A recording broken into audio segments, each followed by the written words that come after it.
It's me Mahad Malik and this is my official page. Do like and share my videos.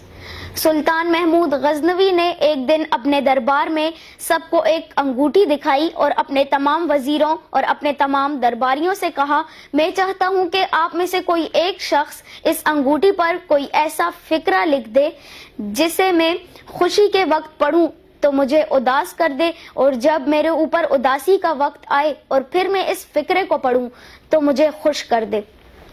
दरबार में से किसी ने भी ये चैलेंज कबूल ना किया, सारे हार गए। जब सारे हार गए तो सुल्तान महमूद गजनवी ने ये अंगूठी अपने गुलाम के हवाले कर दी।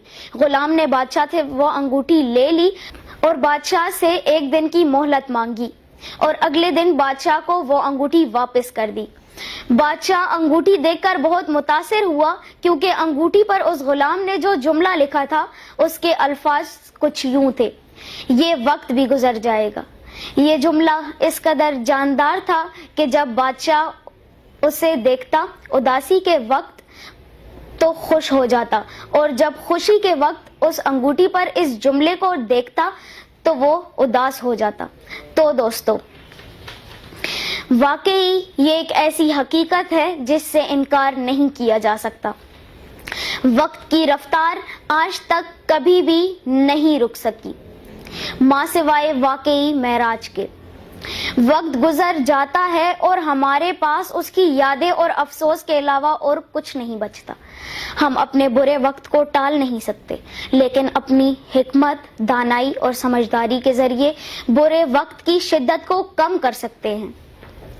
वक्त की दी हुई मोहलत आपको अच्छा भी बना सकती है, ताकि आने वाले लोग जमानों तक याद रखें। इस वक्त के बारे में कहा जाता है कि बुरे से बुरे वक्त में भी एक खूबी होती है और अच्छे से अच्छे वक्त में भी एक खामी होती है। अब सवाल ये है कि हम क्या करें।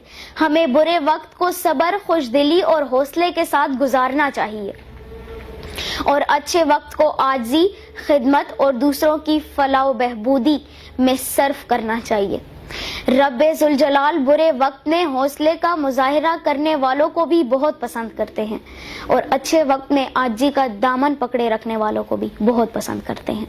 तो दोस्तों, अगर मेरी ये वीडियो पसंद आए तो शेयर करना ना भूलिए, ताकि मेरा ये पैगाम मुल्क के कोने कोने तक पहुंच जाए। शुक्रिया।